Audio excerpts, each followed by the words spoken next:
Welcome to Coffee with Tea, where you come to get a big cup of encouragement and positivity. I'm so excited to be here with you today. My name is Trey Kearney. I'm a certified life and relationship coach.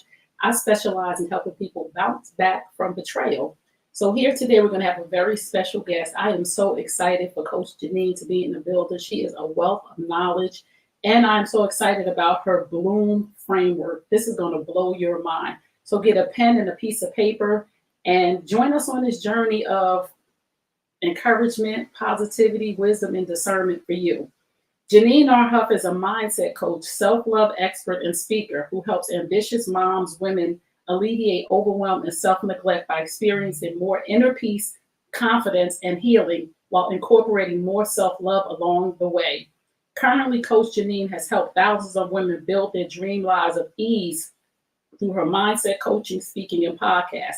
These women have gone from survival mode to the soft mom life, vowing never to lose themselves again.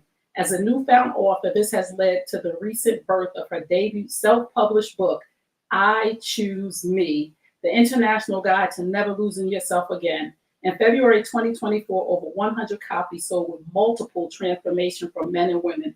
Coach Janine has many receipts, but she loves women empowerment and being a boy mom.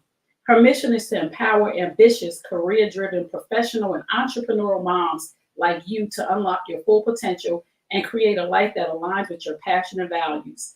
So let's bring Jineen in. I am so excited.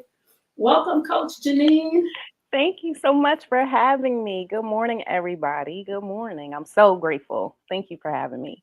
Good morning. How are you? I love to read bios, right? But I love to ask my guests, what is something that's important for people to know about you? That's a good question. You know what? I'm just Janine. I have a lot of receipts, but I'm just Janine. And in my past, like I would let my titles become my idols. Like, when I'm not doing this, I'm a nurse anesthesiologist. I've been a nurse for over 20 years. And like, I'm consumed by that. And so I've learned that at the end of the day, I'm just Janine. I'm Coach Janine, but I'm Janine. And, I just do what I need to do in those spaces. Woo, it's too early for you to be starting. Wait a minute. Oh, hold on. Let me just breathe here, Coach Janine, because you're doing too much already. I used to let my titles become my idols. Mhm, mhm. I'm just Janine. That's a whole book. I can't with you this morning. So we're gonna get started. First, I want to just talk about your Bloom framework, right? Mhm. Just tell me a little bit about that, and if you want to go through what the letters stand for, I'm Sure. here for it. Yes. So my Bloom framework is my signature framework that I use with my mindset clients. And pretty much what it stands for is the B is for believe in yourself, the L is for love yourself, the O is for own your story, the other O is overwhelm. So we're overcoming that overwhelm and self neglect. And then the M is for manifesting your vision by having mindfulness. As I said, when I'm not doing this, I'm a nursing anesthesiologist. So 20 plus years now, and I'm dating myself. In nursing school, we learned a lot about Maslow's hierarchy of needs. And so that's a pyramid. So at the end of the day, the top is self actualization. That's where you're trying to get to. That's your point marker. And at the bottom, is your basic needs. And so let's correlate that back to the Bloom framework. The bottom for me is believe in yourself. That's the basic needs that you need to move out of your comfort zones to start to get to the point of life that you're trying to desire. And so that's how I help women. And that's the signature framework we use. We have two coaching programs. So the first coaching program is um, because of my new book, I Choose Me Boot Camp. They read the book. They said, Janine, you need to make it into a hybrid course. So it's a hybrid course in the community, and it'd be the first three pillars. And when I'm coaching my clients one to one and we do the group, it's called the Never Lose Yourself Again Academy. And we really dig into overwhelm, the self neglect, and we also talk about mindfulness and productivity. So, shout out one of my clients here, Pauline. She was able to make 12K in one day from just one coaching session because we had to work on her wheel of life.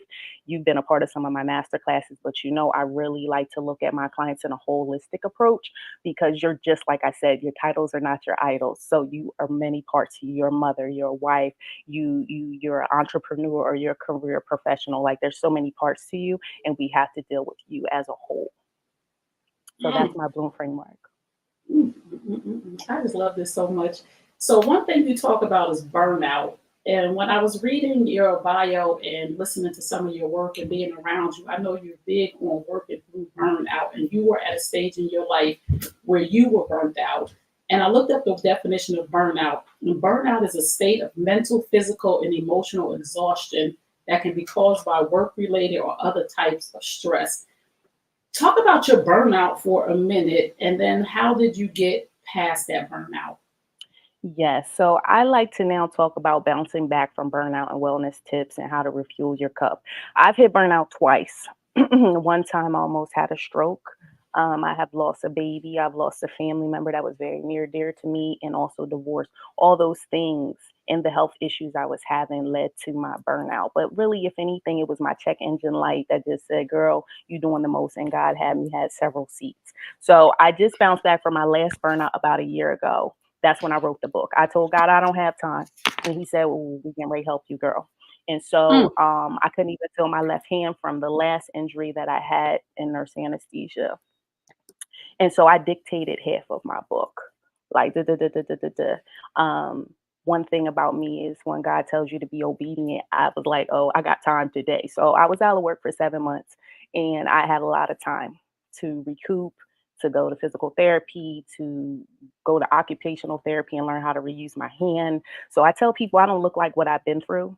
And so when I speak about it, I'm telling you I lived it. And so my clients know me personally by, like I said, we'll talk more about vulnerability, but I share my story to help other women understand that your titles, right? Don't let them become your idols. I was working a 9 to 5. I had two businesses. I was mommy. And at that point, I was a wife. Like I was doing the most, you know what I mm, mean? And I wasn't taking care of myself.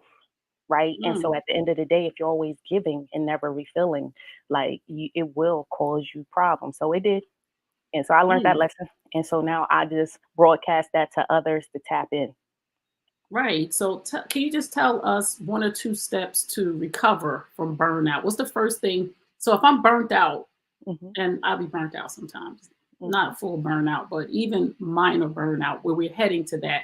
What Hmm. should we do if we're beginning to feel burnt out before we get to the point of a stroke? You know what I mean? Because Listen, as women, we just be, like you said, we just be doing too much. I would say I would give you 3 steps there. One is, and I talk about this a lot, the self love language. You have to do the things that refill you. And so Gary Chapman has 5 love languages. And I tell you, you need to have your own self love language related to those 5 love languages. Those are things that refuel you. Another thing, and we're going to shout out to Mika Lyons on this because I like how she packaged it up, talking about the anointing of no. That's pretty much saying you have to have healthy boundaries. And no is a Whoa. complete sense. Okay. And so once I started having healthy boundaries, which I call them gates versus walls, right? Gates are letting what's in for you in and letting out what's not serving you. Okay. Purge what no longer serves you. So healthy boundaries are like that for me, not a wall of you block everybody out. And when you learn that loyalty has an expiration date, meaning that sometimes those people can't help you, you need to go to the people who can help you. You learn that you know your capacity.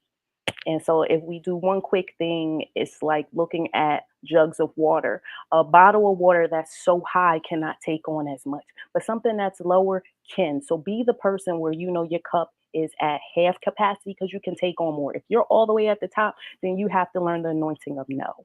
You also have to get to the point of saying, I choose me, meaning the things I need to do because when I show up better, I can show up better for everybody else. That's the lesson I learned. When I took care of me, it poured out.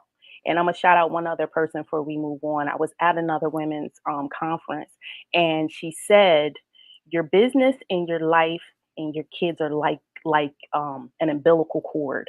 So imagine your business and your life being the baby, and then the umbilical cord leads to you.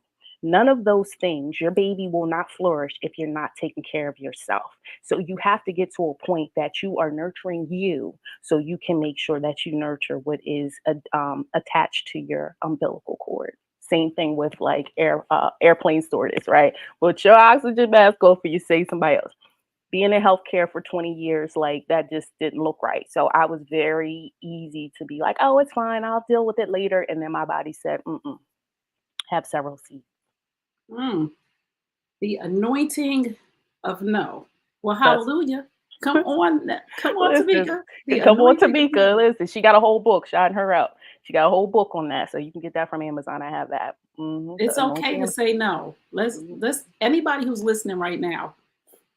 Sometimes saying yes is saying no to you.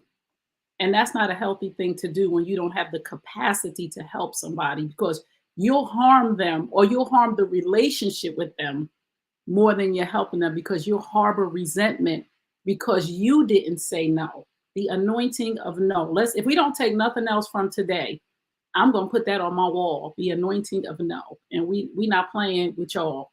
Yeah. So you talked about, I'm taking notes and I don't want to get off course because we don't have a whole bunch of time, but you keep saying good stuff. Gates versus walls. How do Mhm. we know when we put up a wall Mm. instead of a healthy boundary, a gate? So a wall is you really haven't. I'm trying to choose my words. Pretty much when I look at gates versus walls. Say for instance, we've all had traumas, we've had things that happen. Because most of the time when you have a boundary, it's because you have anxiety or you have to like put a boundary there. If you have now boundaried, as you say, boundary off everybody, you put a wall up because you have not let in what's for you, right? You've Mm, now casted out everybody, like you threw it, lumped everybody into it. That's a wall. Um, what's one thing I work on with my clients? Like sometimes when they've been through so many things, say for instance, they've been divorced and now they're shunning men for life, right? That's a wall. It just was whatever happened with that relationship.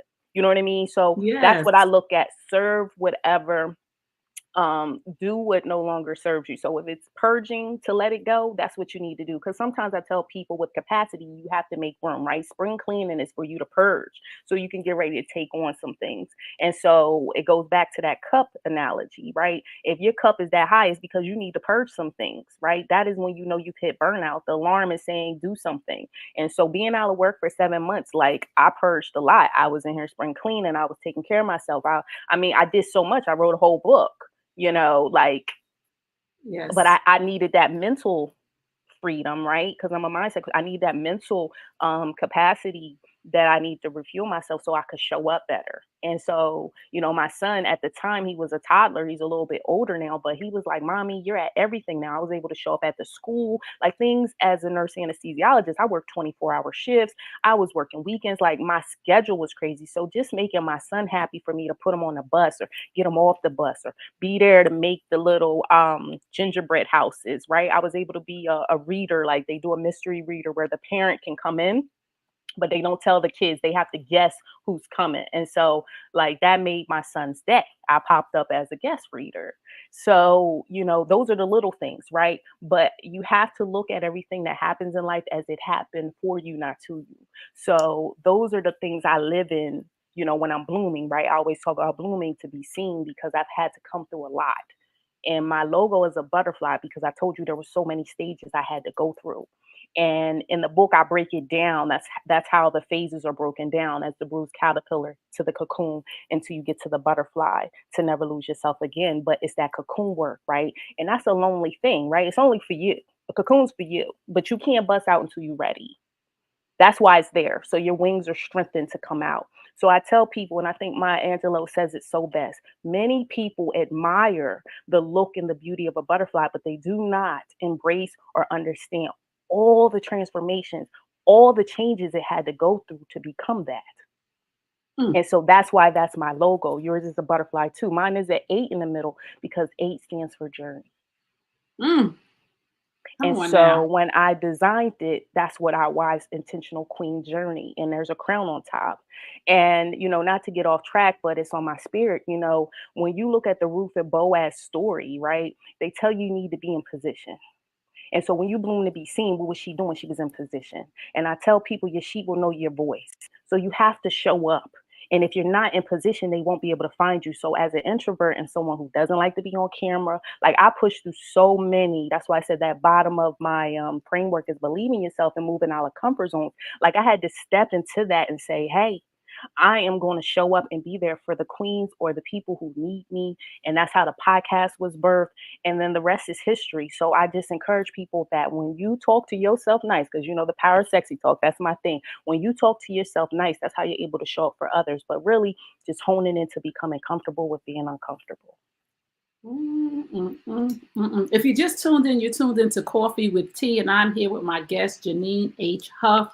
She is a mindset and self love coach, and she is the founder of the International Queen podcast, and she is dropping some gems. So if you don't have a piece of paper and a pen, or your notes in your phone or your iPad, or however you take notes, you need these gems because you need to carry them with you because she really has dropped a lot already. So we're going to get to the it's so much I just want to ask now because you keep doing stuff. You keep Hmm. saying stuff. I see some of the So other people in there saying good morning, so I wanted to say good yes, morning. Yes. yes. So showing up for your son, Hmm. right? To go from working 24-hour shifts, and I know there's some other nurses on here because I know them personally. Hmm. To go from that 24-hour shift of living in your purpose, right? Because you're a nurse, you care. I could tell you're empathetic. So I would love for you to be my nurse because some nurses, they don't have the bedside manner, but when it's your purpose and your passion, Yes. how was it for you to transition into saying, I have to show up more for my son at home without feeling like you were neglecting your patients? And how did it change your son's outlook and behavior?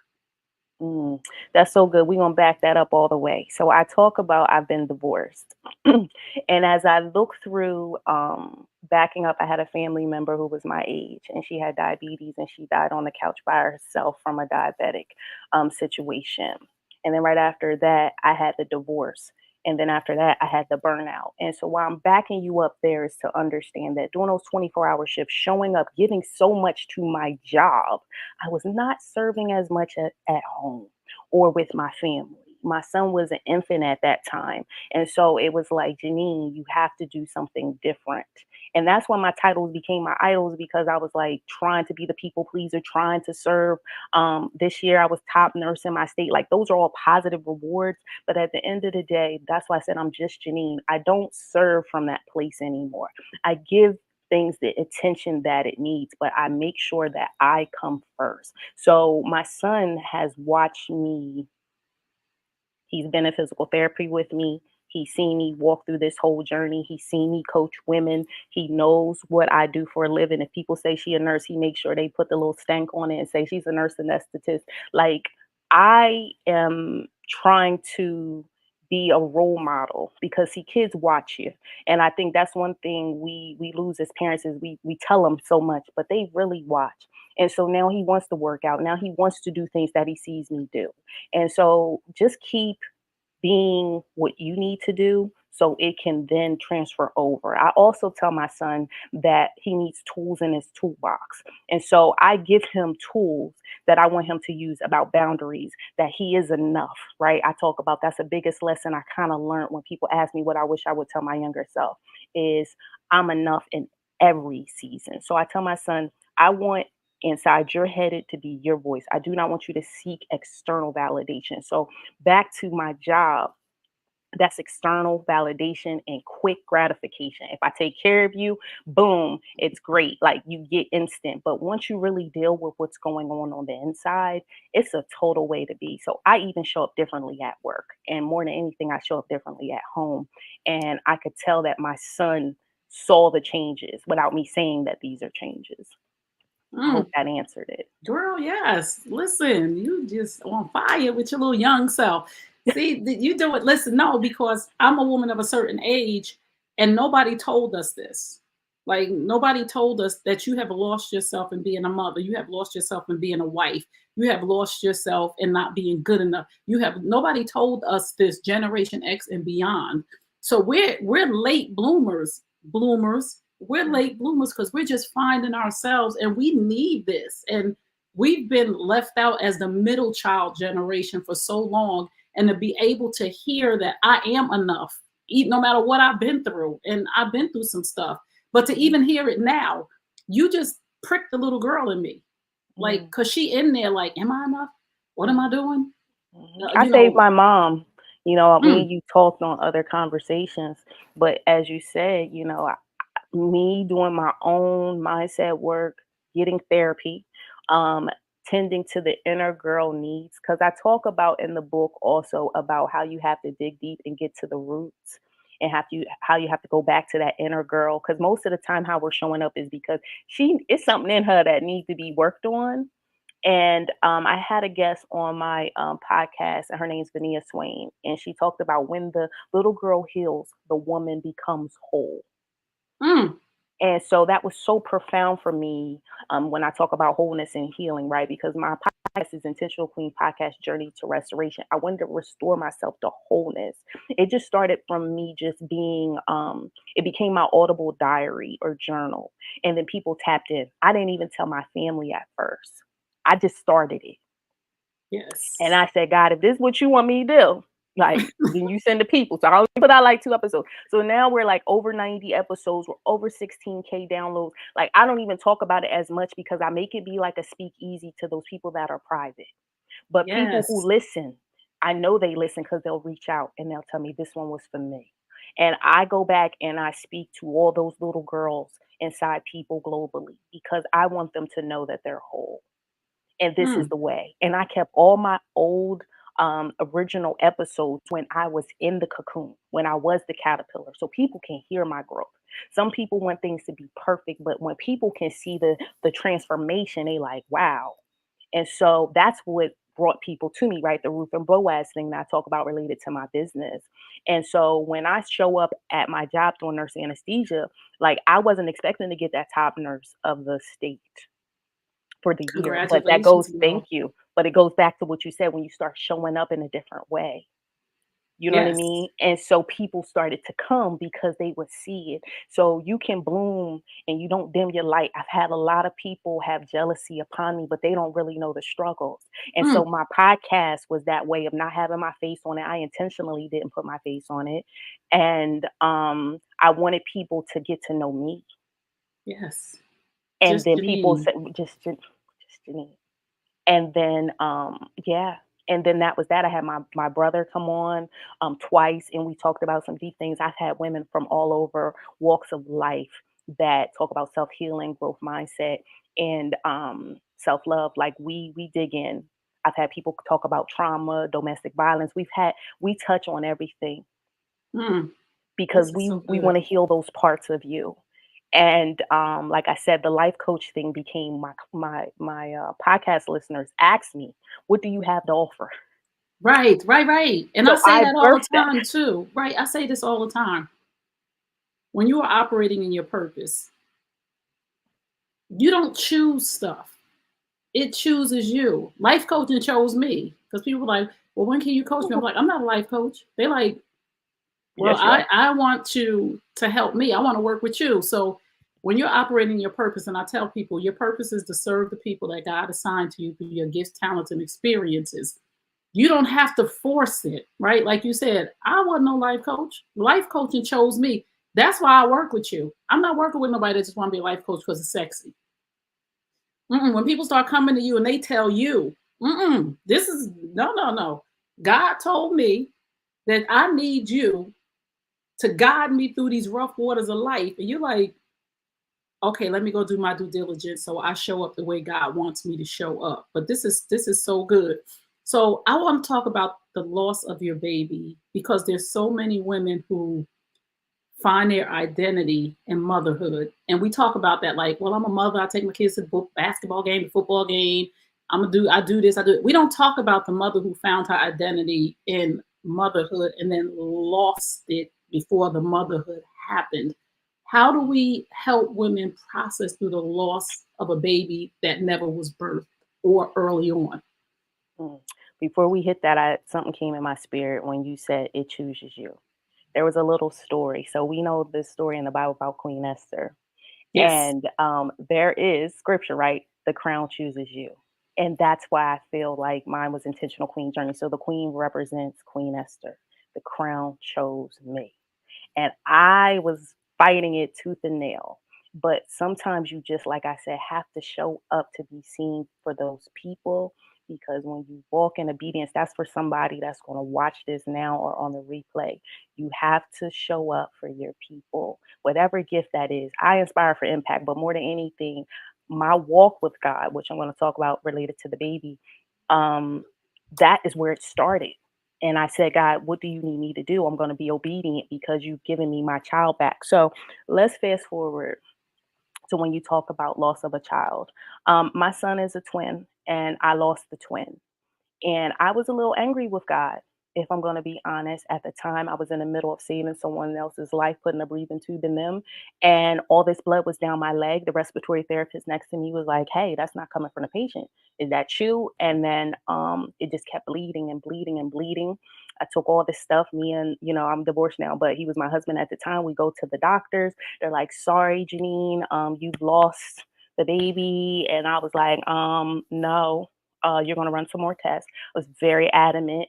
And they went on and did some more studies, and they did a special ultrasound, and they saw a closed sac and an open sac. And so the open sac was the baby I lost. The closed sac was now my son, but at that point, we didn't know what it was.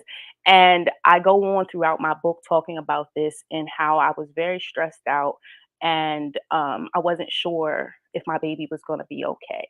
And we went for the first like big ultrasound to figure out the toes and the limbs and make sure everything was right. And I had prayed to God, if my baby's okay, make him wave at me. And as soon as they put the ultrasound probe down on my tummy, my son took his thumb out. We didn't know he was a boy at the time, but took his thumb out and he waved at me. And I just broke down. My mom already knew why I was crying. And I said, you know what, God, thank you. So you can still, to the woman who may be experiencing a loss of a baby or just starting over, don't be angry with God. I am grateful. My son asks me all the time, why did he live and she died? I tell him, because you were meant to be here. But sometimes you don't know what God has for you. Meaning, like, I'm able now to share that story.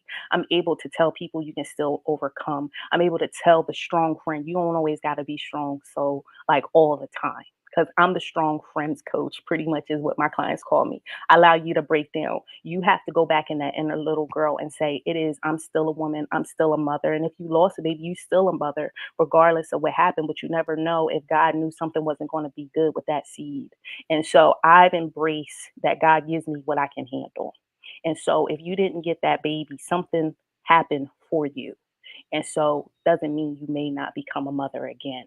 And so just pray on it, let God work through you, and don't stop at what the doctors say. Yes, I'm a healthcare professional, but if I had stopped at them telling me my baby was dead, like who knows what would have happened if I didn't fight for it. So if you know in your spirit what God has for you is for you, and you seek him first, Matthew 6:33, it all shake out. And so um, that's pretty much my thing. It'll all shake out. What when a woman loses a baby, Hmm. and I know even though you had your son, you still lost your daughter. Even though people are like, oh, it was only you was just pregnant. You didn't Hmm. lose a baby, Hmm. which is not true. Hmm. When a woman has lost a baby in that manner, what can we as friends and family do when we have, because maybe in our mind, not intentionally, right? Maybe we like, okay, get over it, but not get over it, but get over it because you were 6 months pregnant, 8 months now, whatever that is. So it doesn't look the same to us like it was a child that was running around or a grown child that a parent lost. How can we help that mother who felt that baby move without being dismissive?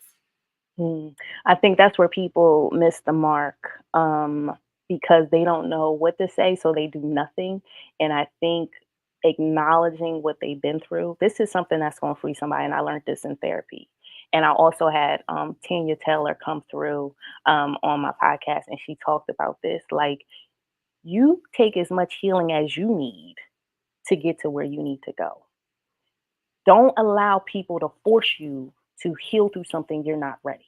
Because what happens is like a scab. And if people keep rubbing on the scab, that wound will never heal. So you take as much time. Don't take forever. But you don't allow people to put you on a time frame of how long your healing needs to be. And I would tell that woman also, get into therapy. You get a coach because coaches help you go further, right? Like now we talked about it and we move on to how we can keep going. But a therapist heals up old wounds, they take you back. And so there is something deep rooted in losing that child to her as making her feel less than or whatever is eating at her. Only she knows. But to the outside people, rally around her and allow her to take as much time as she needs. And more than anything, just check in and be normal. Like, don't ask her for anything, just check in and be normal. Because we don't want to feel different. We don't want to feel inadequate. We just want to be seen. Mm. That's really what it boils down to. Like, I need you to see me, I'm in pain. Ooh. Oh. And we don't want you to take the pain away, right? The people couldn't take the pain away. It still sits with me 8 years later. It still sits with me, but I've accepted it, right? There's a book by Teray Roberts, Sarah Jake Roberts' husband, and it's called Wholeness. That's why it's called, that's one of the things I talk about a lot. And it talks about remorse, and it talks about how we can be bitter and in resentment. And so at first I was in resentment of the situation with my child, but then I got to a point I had remorse to say it's okay, it happens, and what else can we keep doing? So I've Mm. acknowledged it, right? In nursing, we talk about the stages of grief, and I talked about this a lot with Tanya Taylor because she talked about the grief of losing her parents and how she had purpose and pain, and she wrote a book called Purpose and Pain. And I told her, like, the stages of grief, no matter, even it's a relationship and they still living, you got to get to acceptance. That's the Hmm. top level, right? You be in a denial at first, you be like all angry and bitter, and then you accept it. So to the woman who lost a child, stay in all those feelings and know they're normal. But let's get you to acceptance. Let's get you to remorse. Let's get you into a better space so then you can have that baby. Mm. Yes. Come on. Thank you so much. That is so, so good. So I know that there's so much.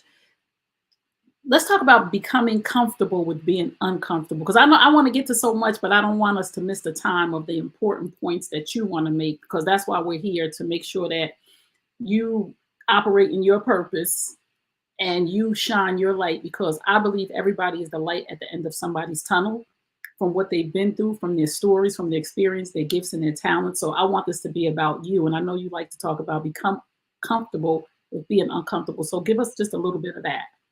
Yes, becoming comfortable with being uncomfortable is something that I worked a lot with, moving out of comfort zones. I coach my clients about that. They come to me, like I said, because they want to alleviate self neglect and overwhelm. They're overwhelmed, they're stressed out because they're not at peace. They're stuck. And so most of the time you're stuck is because you're not ready to move out of your comfort zone. And most of the biggest blessings are when you step out of what is comfortable. At some point, right?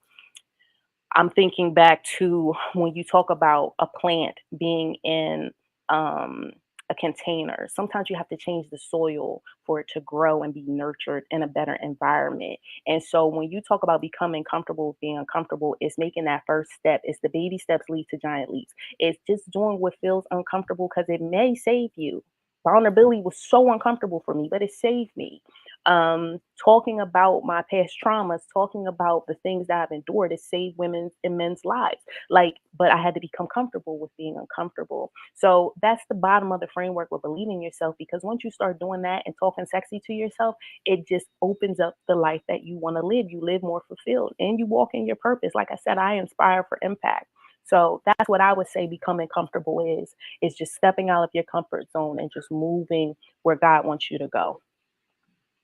And vulnerability is a hard thing for a lot of us. What is the steps of becoming vulnerable? Because it's a raw place when you put yourself out there, even like when you're in a relationship and nobody wants to be the first person to say, I love you, but y'all love each other. But that's a really vulnerable stage to be like, I like you, I love you, and not know how the person is going to respond. But vulnerability all the way around in our lives is a scary thing. How do we just get comfortable with just being vulnerable? How do we take that leap? Because a lot of times, still in my life at 54, I'm not always vulnerable as I think I am. And when do you know you're vulnerable? Oh, those are some loaded questions. Well, you know you're vulnerable when you're sharing.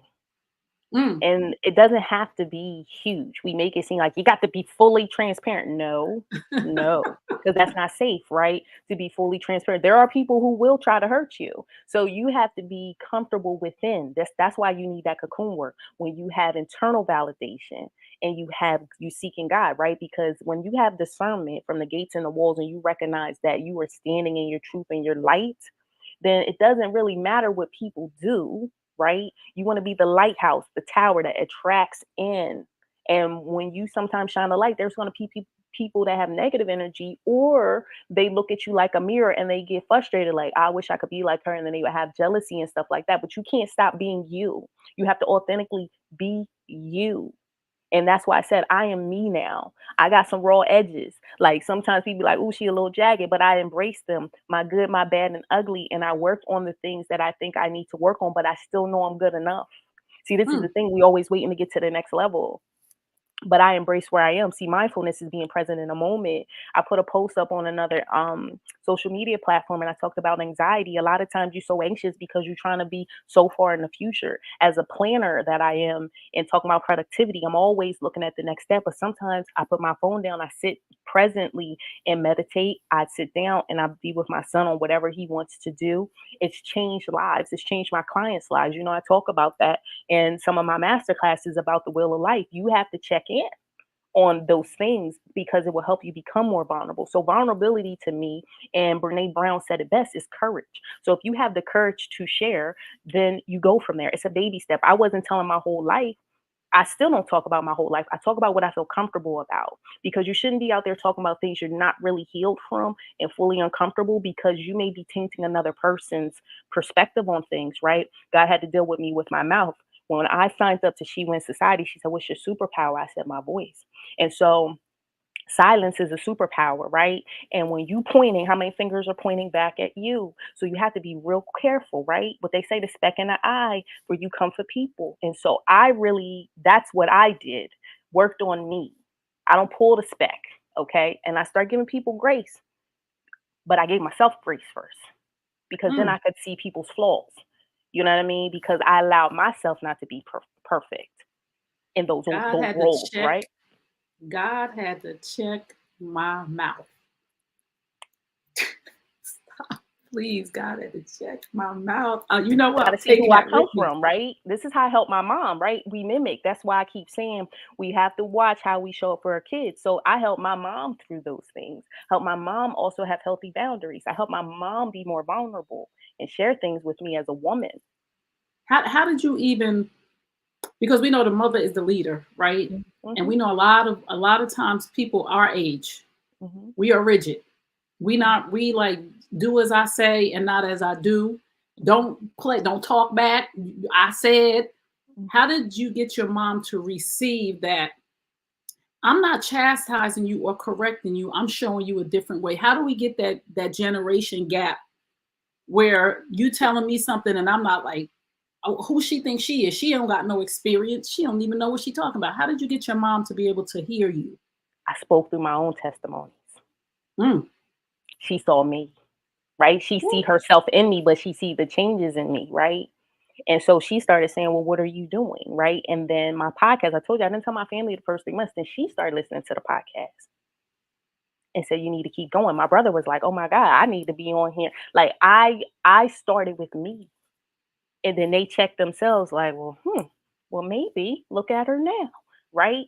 I gave my mom, when you write a book, you can get those five, like, what do they call, like, publisher, like the draft copies. And Yes. so I was so nervous to give her my book, because I didn't even tell them. I told nobody I was writing the book except like the people who was helping me to write the book. And so I was nervous to give her my book, but she got to read it and she cried. And then she said, "Oh, I got to tell people."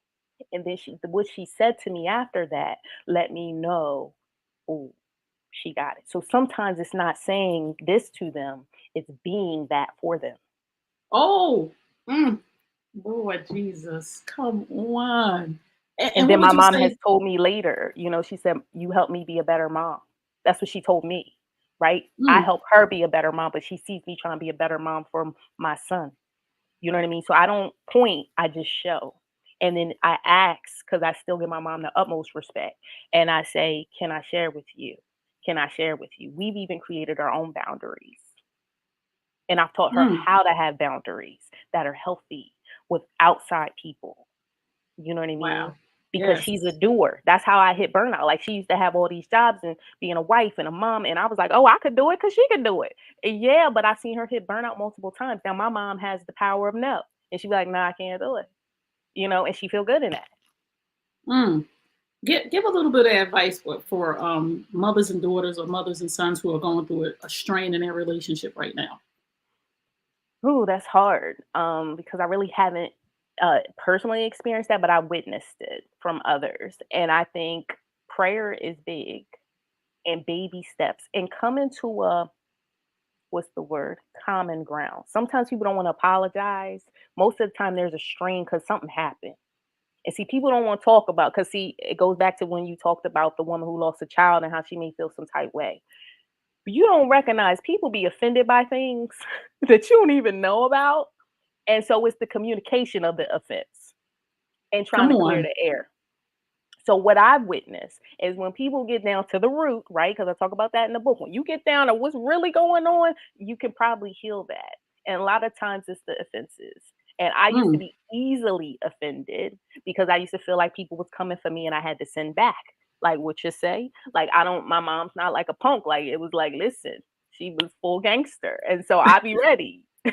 I'll be ready. I'm nice until I'm not nice. That's why I give people like a disclaimer, right? But God dealt with me on that. How was I showing up in other spaces like that? And to get to your next level, God corrected me like to be where you can be, you can't be like that. mm, You can't mm. be fully offended. And so that's why I said I had to get really secure with myself. I'm grateful when people give me accolades, but at the end of the day, I celebrate my own self. I make my son clap for himself. You know what I mean? I'd be like, "Do you think you did good? Do you think you did good? Not you did good." I'd be like, "Do you think you good?" He said, "Yeah." I said, "Okay, well, clap for yourself." And then I clap with them.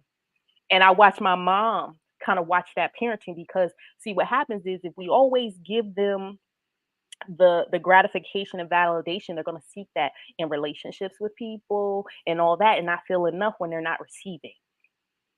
And so when you make them whole on the inside, say, "I'm good enough." That's why I said his voice need to be louder than mine, unless I'm parenting. But it needs to be because you're teaching them resilience, right? And that's why it's bloomed for me. It's like I had to really learn resilience. I've come through a lot of muddy waters. You know what I'm saying? Yes. That's why I love a lotus flower. It comes through murky water to shine up beautiful every single time. Mm. And so you I gotta have the stains. You gotta let go of the offenses and say, I'm still gonna bloom and I'm still gonna show up. I choose me, and not in a selfish way, but I choose me. and I get to choose me. And it's not selfish.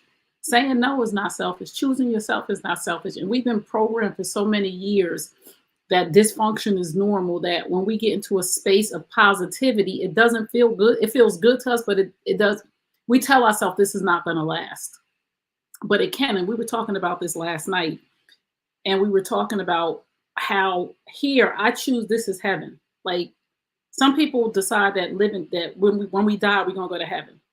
No, heaven is now if you make it now. If You you make it choose to live in hell, then mhm, you live in hell every day. But if you wake up every day and say, today's going to be a good day, I'm loving my life, this is heaven for us. But we've been taught that here on earth is hell. So tell us how to have, and you do mindset.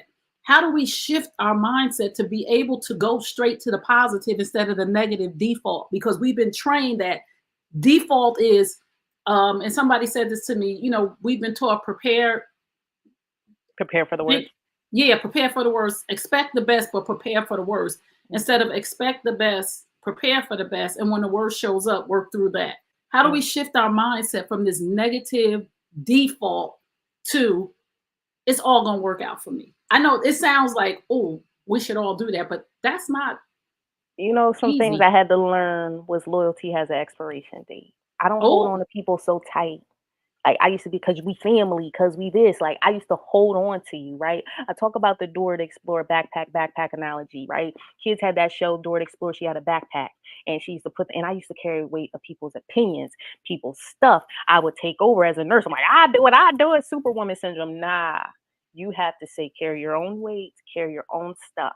And so when you really get to a point when you're trying to change perspective, I tell people that you expect the unexpected. And what I mean by that is when I put expectations and labels on people, I would get resentful when they didn't hold up to those things. It's kind of like giving them a pedestal. So I expect the unexpected. I'm ready to move through. Yes, I like to prepare, but I also have learned how to release. There is power in release. And there's a meme where there's a hand that's holding something really tight and it has a cut because it's holding on to it so tight. But there is power in letting go. And so I've learned how to let people go. I've learned how to let some things go and be comfortable with accepting it where it is, and praying for the best. Some relationships, I didn't like how they turned out, but I've given it remorse. I prayed on it. I said, God, if it's meant to spin the block again, then I'll be ready to be open, but help me heal. Don't let me hold on to offenses and things that no longer serves me, because then I won't be open like a gate for anybody else that is supposed to come in. You asked me something else, Trey, and I'm trying to make sure I hit everything about perspective. What else did you ask me? Mindset. Like, how do we go from just from that negative mindset? Because we are living in a world with so much negativity. So how do we even just see the light You know, every it's day? funny. I did that at the She Went Society June retreat, and I did the balloon exercise, and I made all the women write down all their negative thoughts, and then we all went around and reframed each one, right? So I let each person do two, and they reframed two, okay? And then at the end, we did a ceremony where we popped the balloon, because the thing is, you have to let it go. So reframing as a mindset coach is saying, this happened to me. So let's talk about losing a baby. Oh, it happened to me. I'm a bad mom, even divorce. The thing is, when I reframed it and said, this marriage has ended. It's okay. I pray to have my new marriage. I'm healed. I'm whole. I'm going to be ready for it. When it comes to a baby, I'm a good mom. I'm still going to step into my future. I'm still going to show up for my child in the best way I can be. That's me reframing all the negative things and talking to myself sexy. That's the reframing. You have to have positive self talk, because how you talk to yourself is how you talk to others. That's how you show up. And so you attract what you are. So if you want to have positivity, then you need to become positive. If you're always negative, then you may be attracting that. So just be mindful of how you're showing up. That's why I tell you, you have to make sure that you're checking in with your mind. That's even in Bible, right? Even when we talk about James Allen, he talks about your mind is like a garden. You have to water it. So if you keep weeds in there, right, weeds are not good. But if you are watering it like with seeds, then you're now just making your mind grow from a growth mindset instead of a fixed, stuck mindset. So never feel stuck. Find a way to reframe it to see the positive. What is something? And then I tell people, have one or two action steps that's going to help you change that. So when they spoke about two of the things that was negative for them, when they did a positive, I said, give me a step that you're going to do to now live in that truth. Because you can say things out loud, but you got to own it. You got to own that and start to become that. And how do you become that? Is continuously working on it. Mm, this is so good. So I know you talk about, and I want to get to this before we go. Hmm. So many women losing themselves. Why are you Mm. so compassionate about one helping mothers, not to lose their self ever again? Because you say, don't lose yourself ever again. How do we not lose ourselves ever again? And why are you so compassionate about helping mothers in general? Oh, that's so funny, right? So we both have our audience, and I polled my audience on two different subheadings, and they all chose the intentional guide to never losing yourself again. I tried to put the positive there. They're like, no, we want you to put that part. And so I made a whole academy based off of my tribe. That's why I said, you're sheep, and you have to be someone when you are coaching. Like I said, it chose me. I listen to what they want so I can serve the people. I want to first please God, but I'm serving for what they need. And they wanted to know, how do I not get to where I used to be? Why? Because I talk about proactive self care. That is, we don't want to hit the full burnout. We want to be able to refill our cup and check in often. That's why I talk about the wheel of life. So I'm very passionate about mothers because I am one. I'm very passionate about ambitious women because I am one. I I like to be, you're your own first client. That's what I tell people. Your own first client. And so I looked at, who am I and who can I help? And I try to help people who've been where I've been. And that's why I'm very passionate about it, because I've lived this multiple times, right? I talk about burnout twice. Now it's at a point like, it's just non-negotiable. I make sure I meditate every day at work at 9 with a juice box, because I work at a children's hospital, a juice box and graham crackers. They're like, she gonna go meditate. Sure do. Sure do. It's my time. They know it. And I take my breaks. Like before, I'd be like, I'll work through my break. No, I don't. I make self-care a non-negotiable. And sometimes self-care to me is not just working out. It's like, let me go walk on a trail. Sometimes it's just spending time and coming away from phones. Sometimes it's journaling. Like the podcast for me was like a self-care thing at that time. And people are now like, I've been launching the book in February. The book came out in February. I turned 40 in December. God had already put it on me back a year prior to that, because I told you I was out with burnout, to write it, but he said it needs to be done before your 40th birthday. So I did that. And I said, well, when am I launching it? And he said, you need to do it in February because that's plant the seeds of greatness. And so I put it out on the 15th, and I knew they were seeds. And when you talk about blooming, right? Spring, rain brings showers, right? So the showers bring the flowers. And so like I was very intentional. The next month was Women's History Month. So like I was very intentional how I put this book out, because God said it's for the people. And so recently, probably about 2 weeks ago, there was a lady that met me and she said, oh, Jineen, this book was so good. I'm going to give it to my sisters. So I'm going to seed them. Can you package it up? Because the collector's item I write personally to everybody. And I write a term of encouragement and sign it and date it, stamp, because all those books were prayed over as seeds. So I was very intentional about that. So she took them to her sisters. As soon as one of her sisters read it, they called her crying and said, I need to meet Janine. This is my story. This is for me. And she helped me find God. So to me, that means just showing up as Janine for the people who need me. The book is getting where it needs to be. Because at Mm. first I didn't want my face on the cover. I didn't want nobody to know who I was. I didn't want to have my full name. I went through so much mindset coaching of myself of showing up. Because like I said, I come from military private family. They like, listen, you put your name on it, your face on it. Like, and I was like, I'm out here. And then my mom was like, I'm telling people about my brother, my dad. I'm telling people about the book. Like, so I've broken things off of them. Come You see on what I'm now. saying? By just being Yes. me. And so it was hard for me to write the book. Like at first I was very like generic, and my copy editor was like, you have to dig deep. I'm gonna need you to. And I went in, and that's when I started talking about the loss of the baby. I talked about my cousin that died. Like it was just, they're like, man. Yeah. This is that vulnerability piece, because when you're vulnerable, you allow other people to be vulnerable. And I just appreciate you just even being able to come from a background of privacy to teach, like there's a difference between privacy and secrecy, because I'm sure there's some things that you left out of the book that's between me and my family. I'm not going to cross that boundary Yes, because I want them to respect my boundaries. So I would never, that's their story to tell. yes. So how did you navigate through that part of the book, right? Of So I I want to ended, tell this, but that's my mother's thing. you know what's funny? What I did was I had a book coach, but most of the time when you set up a book, you want the transformation. And so I wanted people to know how I choose me. So most of my stories are related to the biggest pivotal moments in my life, not really anybody else's life. Now, when I share, I don't share from a place of affecting my family or anybody else. Like even I talk about my ex-husband, but I keep it very simple. He's not talked about because that, remember I talked about how you speak and when you pointing, right? I was just very clear cut about what I experienced and moved on. I didn't put any extra feeling on it, any extra verbiage, because it is felt. And there are some people who have read it that have done me wrong, that have come back and said, wow, Mm, you didn't go in. I didn't go in. The old me would have, mm, right? Because it's on a public platform, right? So that shows growth in me that I don't need to, because I've healed and I'm wishing you well, right? The mm, gate and the wall, you out there now. Okay. It's okay. I love you, right? Like mm.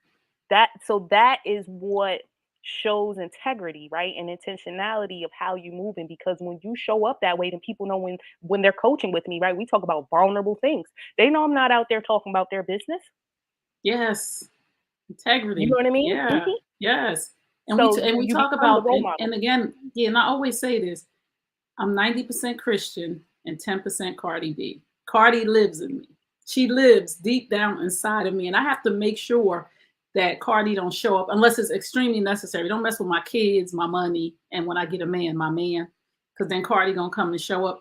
But when you're in those moments, those vulnerable moments, and somebody pushes the Cardi button, how do you, with your mindset shift in that moment, because we talking about moment to moment, we're not talking about I get to sit and process this. We talking about somebody coming for you and Cardi's in there. How do you and how would you tell people who are not in a space of, healed right now, You're healing, how right? It's a journey. self-control? Yeah. Talk about self-control. I had to work through that. Like I said, when you come for me, I would send back all the way back with receipts. Okay. People would get nervous because see, I could lash you with my tongue, especially when people come incorrect. But this is how I know growth. I had an incident, for instance, last week. And I was challenged. They came for me. The old me would have been like, "What you say?" And it would have went totally left. But I stood on my boundary. See, you got to learn how to respond and not react. See, they have control over you if you react. They got you. If you react, if you respond, it's at a space of holding your own peace. I tell people you got to grab that piece. Grab your piece of peace God gave you. You hold that thing tight. So when I didn't give them the response the reaction they wanted, you now disarmed them because you've shown that you don't want to look crazy. You invite me to a space that I don't even want to come to. Yes, you're sending for me, but I'm not going to send back. Now, when we talk about kids and stuff, like I said, it can be kind of like you got to just move accordingly. But if you got a second to ask yourself, what is the repercussions from me fully acting out? That will cause you to take a breath and say, let me think about how I want to handle this. And so I responded to that situation. Three other individuals came back later and said, wow, that was a response. It sure was. I went on and continued to have my break and minded my business. Like, I'm not going to allow you to take me out of my space of peace. I used to let people disrupt my peace all the time, right? The enemy come to steal, kill, destroy, and distract. And most of the time, you up against the most when you doing the best. And so I had to learn I can't go back and keep, you know what? This is going to be for somebody. Oh, that just hit me. I was watching Darius Daniels. I don't know who he quoted it from. But when you look at a moon, when a wolf looks at a moon, it howls, but you never hear the moon howl back. Silence. I kill people with silence. That's a boundary. And I don't mean an offensive silence. Is I pick and choose how I want to handle you because it's not good for me. That's how you know you need a boundary there if it's causing you anxiety. So I don't always be ready for the clap back. Sometimes they invite me to that space and I might have to show up and they be like, oh, she here. But I don't like to go there often because that disturbs my peace and I really care about it. Mm, this is so good. If you just tuned in, you're tuned in with Coffee to Coffee with T, and I'm T, and I'm here with my girl Jineen H. Huff. She is a mindset and self-love coach, and she has dropped some incredible gems. So if you did not catch the whole show, please go back and catch the replay on the New You Nation Network YouTube channel. And while you're there, please subscribe, hit the notification bell so you get notifications when new content is posted. So Janine, we are at our end, and I just want to give you the floor for a final thought. And I just want to say, I got so many notes. No more people pleasing. Live what you teach and practice what you preach. Um, become uncomfortable. Become comfortable with being uncomfortable. Mindset is important so that you have self-control, so that you don't become a puppet to the world. Vulnerability is a power. Like I got so much. I feel like I had a therapy session, girl. So I thank you for all that you're doing. And one more thing I just want you to discuss really quickly before you give your final thought. What is the wheel of life? So the wheel of life is actually a diagram, and it talks about different segments of our life. So one of them would be your romantic relationship. One would be your health, like are you taking care of your health? Another thing would be your business, your finances, like so all areas of your life. There's 8 pillars, and as you saw me doing one of the masterclass, I make you rate yourself.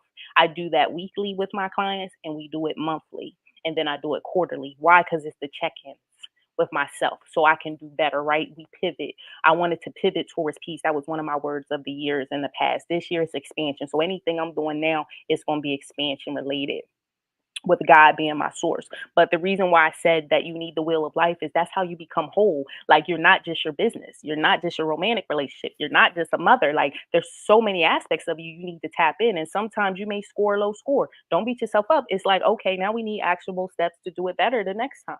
Right? That's where that Mm. grace part comes in to show up better the next time. So that's how I really help my clients tap into that part of the holistic approach. And being a nurse, like that's key for me anyway, and it feels comfortable and natural. So I'm always about not just attacking with the root. Let's talk about you as a whole person, not just a segment. I love that. I love it because it keeps you balanced to say, uh oh, I'm lacking in this area because I'm doing too much in that area. Like you said, working too much and neglecting your son. Not that you were neglecting him in a way where Right. he wasn't eating, but Yeah. working Yeah. too much, not showing up for football games or taking him to the pool, the little things Yeah. that matter. So to have the wheel of life, you can see, Mhm. oh, I'm rating myself a 2 here. I need to step my game up. Okay. I just Mhm. wanted people to know what the wheel of life was and how effective it can be. Yep. I'm lacking at work. My boss is on my back because I'm out partying with my friends too much. I'm out here with Check brunches and I'm in. doing too much with the sorority sisters. I need to reel myself in. So if Mhm. you have not, please give us your final thought. And after you give your final thought, please Mhm. let everybody know where they can find you.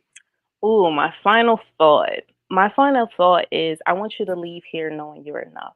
I want you to leave here knowing that you have the power to do anything you want to do, but you first have to believe in yourself and become comfortable with being uncomfortable. I want the woman who is struggling with self worth, who's lost a baby, even divorce, health problems, or whatever. Know you're enough, but you do have to do some healing work. I want them to know that having therapy is okay, having a coach is okay. Remember, your family is not your therapist, and you have to be mindful of where you're sharing and make sure you get the proper help that you need, because when you do that, you show up as your best self. I hope that you've learned something from me and a takeaway that will spark something in you to show up for your own tribe, because we all have a purpose and we all are lights. And so just be the light to the tribe that needs you. Show up for them. Let's talk about me, where you can find me. I also have a YouTube channel, Intentional Queen Journey. Please go over there and subscribe. You can find me on intentionalqueenjourney.com. All my social media is there. My new self-published book is called I Choose Me, The Intentional Guide to Never Losing Yourself Again. We're over 100 copies. We're over 30 five-star book reviews with multiple transformations from men and women. I'm just so blessed. I'm so humble.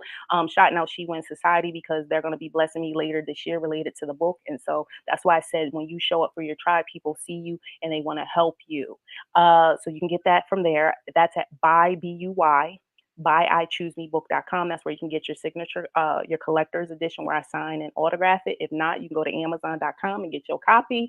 What else I got going? I have the 2 coaching programs I told you about, the I Choose Me Bootcamp and then the Never Losing Yourself Again Academy. That's at coachjanine.com, where you can apply to work with me. I'm on all social media platforms, Instagram, TikTok, Facebook, you name it. I'm on everything at Intentional Queen Journey. It's a pleasure meeting you. If you love the sexy talk, I have a free ebook that's available, the Sexy Talk Handbook, and that's on my Instagram link in bio. You can click and download that for free today. I'm trying to think, is there anything else that I missed there? I don't know who's in the audience, but if you are in here, I'm going to let Trey choose, and I want to bless somebody with a collector's edition. All I would need you to do once Trey picks it is DM me your email address so I can reach out to you so I can ship you your own copy. And that's all I have, Trey. What else we got? This was so rich. I thank you so much for being here. I thank all of our viewers for being here. So, with the book giveaway, the first person who emails Jineen or goes and follows her on Instagram. Okay. So, her Instagram is International Queen's Journey, right? Intentional Queen Journey. Yep. I'm sorry, Intentional Queen's Journey. Hmm. The first person who goes and follows Jineen will win the book, and Jineen will tell me who the person is, and then you can DM her your address, and we'll go from there. I And if like that. Janine doesn't That have a works. winner, we'll check. Yeah, so just go right now to her Instagram Yes. And and I will check. follow her, and we'll And see who gets this book. So there it thank is. you so much, Janine. You are a flower. That's what you are, a beautiful flower Thank you. amongst the needs of life. And I'm so glad that you are doing what you're doing. I'm so glad that you are operating in your purpose to serve the people that God assigned to you through your gifts, talents, and experiences.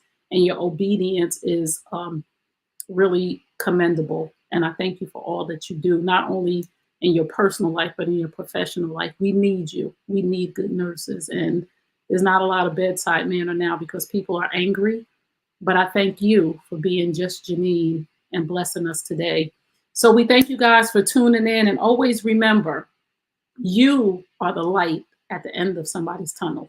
We'll see you next time. Peace and blessings. Thank you. I appreciate you having me. Bye, Thank guys. you.